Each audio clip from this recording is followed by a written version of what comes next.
कर्तृत्वभाव आहेत. मी सर्वांना विनंती आवाहन करतो, सामान्याच्या सामान्य पालकाच्या पाल्याला आजच्या स्पर्धेच्या युगातलं एक क्वालिटी एज्युकेशन कसं आपण देऊ शकतो, या दृष्टिकोनातून आपल्याला सगळ्यांना काम करण्याची आवश्यकता आहे.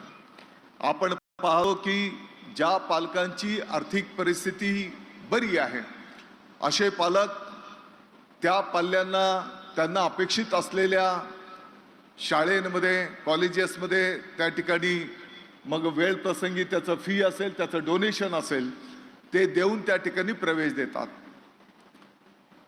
आता आजचा हा तो काही मंच नाही, परंतु ज्या पद्धतीने आम्ही पाहतो की 50 लाख विद्यार्थी हे स्थानिक स्वराज्य संस्थांमध्ये आज शिक्षण घेत आहेत. मी 1ली ते 12वीची गोष्ट करतो.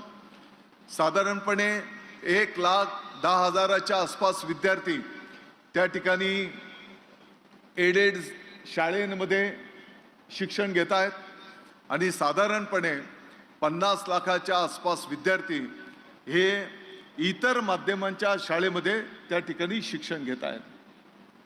शिक्षण विभागाचा जर विचार केला तर साधारणपणे लाखाच्या पुढे